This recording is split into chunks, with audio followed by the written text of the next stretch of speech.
حضور علیہ السلام پر درود پڑھنے سے انسان خود سنورتا ہے اور اللہ کی رحمتیں اس پر نازل ہوتی ہیں۔ علماء نے لکھا ہے کہ درود اللہ کی بارگاہ میں ایک دعا ہے جو اللہ کی بارگاہ میں عرض کی جاتی ہے، اے اللہ، نبی رحمت صلی اللہ علیہ وآلہ وسلم پر رحمتوں کا نزول کر۔ تو کوئی یہ دعا مانگے کہ اے اللہ اپنے نبی پر رحمتوں کا نزول کر، تو کیا اللہ تعالیٰ اس کی یہ دعا قبول نہیں کرے گا؟ تو درود ہر صورت میں قبول ہے۔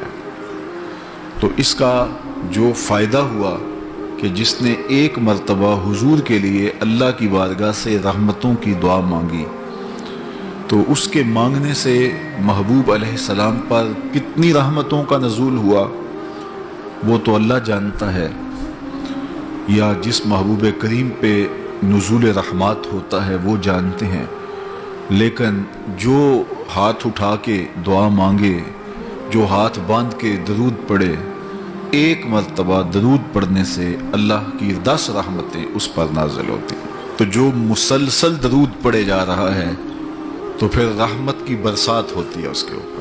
رسول کریم صلی اللہ علیہ وآلہ وسلم نے ارشاد فرمایا، تم جہاں بھی ہو میرے اوپر درود پڑھو، تم جہاں بھی درود پڑھتے ہو وہ میرے تک پہنچتا ہے۔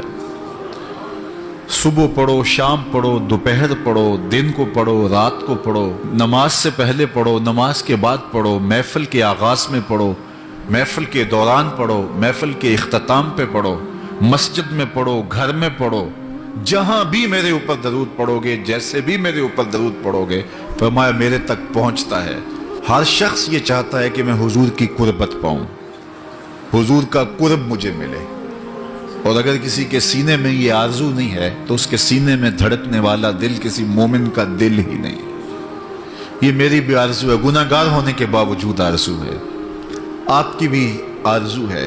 آرزو تو کی جا سکتی ہے، چونکہ کرم ہوتے دیر نہیں لگتی، وہ جس پہ چاہے کرم فرمائے۔ تو اگر قربت حاصل کرنی ہے تو پھر اس کا طریقہ کیا ہے؟ رسول کریم صلی اللہ علیہ وآلہ وسلم نے ارشاد فرمایا، قیامت کے دن میرے سب سے نیڑے وہ ہوگا جو سب سے زیادہ میرے اوپر درود پڑھتا ہے۔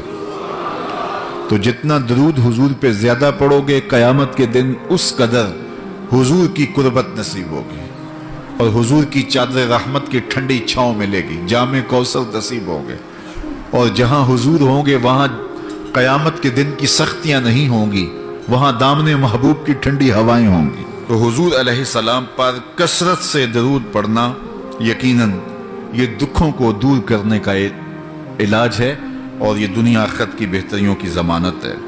حضرت ابو ہریرہ رضی اللہ تعالیٰ عنہ سے روایت ہے جو امام ابو داود نے اپنی سند سے روایت کی ہے۔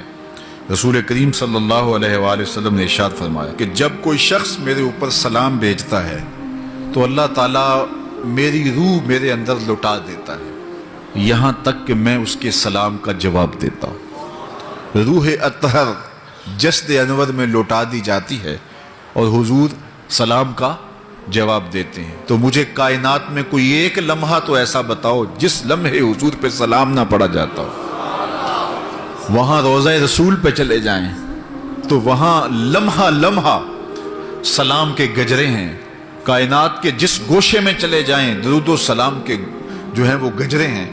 تو کوئی ایک لمحہ بھی 24 گھنٹوں میں ایسا نہیں ہے کہ جب حضور پہ سلام نہ پڑھا جاتا ہو، اور جب سلام پڑھا جاتا ہو تو حضور کی روح اطہر بدن رحمت میں ہوتی ہے اور حضور سلام کا جواب دیتے ہیں، اور جس کو حضور سلام کا جواب دے دیں، اللہ اکبر، کہ درود پڑھا کرو۔ درود حضور علیہ الصلوۃ والسلام سے جواب کا ذریعہ ہے، اور جب جواب جناب رسالت مآب صلی اللہ علیہ وسلم کی جانب سے آ گیا تو دنیا میں بھی بھلا ہی بھلا ہے، آخرت میں ہی خیر ہے۔ حضور علیہ الصلوۃ والسلام نے ارشاد فرمایا، جس کے سامنے میرا ذکر کیا جائے اور وہ میرے اوپر درود نہ پڑے، وہ کائنات کا سب سے بڑا بخیل، سب سے بڑا کنجوس ہے۔